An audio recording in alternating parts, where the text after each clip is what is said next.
Vinicius junior পেলে নেইমারের দেশের এই 22 বছরের ছেলেটা পায়ে বল পেলেই বিপক্ষের ঘাম ছুটিয়ে দেয়।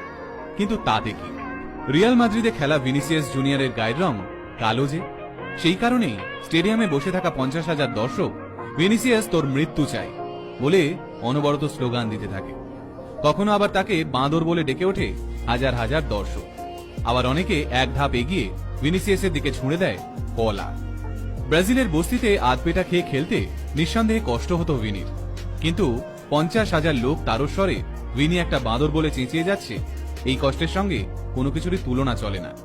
বছরের পর বছর ধরে চলে আসা এই অন্যায় আর সহ্য করে থাকতে পারেননি 22 বছরের ব্রাজিলিয়ান।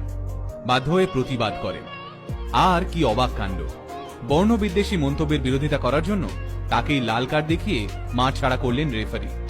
কাঁদতে কাঁদতে মাঠ থেকে বেরিয়ে যেতে হলো 22 বছরের বাচ্চা ছেলেটাকে। এই ঘটনার পর প্রতিবাদে ফেটে পড়ে সমগ্র ফুটবল বিশ্ব।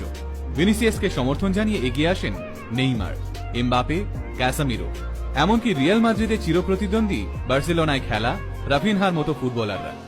এদিকে ব্রাজিলের প্রেসিডেন্ট স্বয়ং জানিয়ে দিয়েছেন, ভিনিসিয়াসের বিরুদ্ধে কোনো বর্ণবিদ্বেষী মন্তব্য দেখতে পেলেই কড়া ব্যবস্থা নেবে ব্রাজিলের সরকার। ঠিক কি কারণে একজন 22 বছরের ব্রাজিলিয়ানের জন্য সারা পৃথিবী তোলপাড়, আসুন আজকে সেই কাহিনী জেনে নি। ব্রাজিলের সাও গাঞ্জালো বস্তি। স্কুলে যাওয়া তো দূরের কথা, ছোট ছোট বাচ্চারা এখানে রাস্তায় দাঁড়িয়ে মাদক বিক্রি করে। প্রয়োজন পড়লে বন্দুক বের করতেও ভয় পায় না এই বাচ্চারা।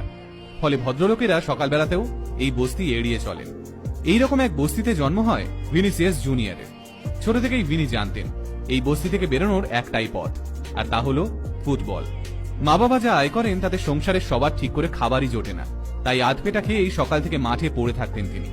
ফুটবল খেলতে নামলে নিজের থেকে বড় বড় ছেলেদের নাকে দড়ি দিয়ে ঘোরানোর অভ্যেস ছিল ভিনির। বিপক্ষ দলের প্লেয়াররা বিরক্ত হয়ে বলতো, এ ছেলে মানুষ না, এর ওপর দানব ভর করেছে। আবার অনেকে বলে উঠত, ভিনিসিয়াসের 4টে ফুসফুস আছে। এই আশ্চর্য প্রতিভার দরুন খুব স্বাভাবিকভাবেই রিয়াল মাদ্রিদের নেক নজরে পড়ে যান ভিনি। রিয়াল মাদ্রিদের ম্যানেজমেন্ট বুঝতে পারে এ ছেলে লম্বা রেসের ঘোড়া।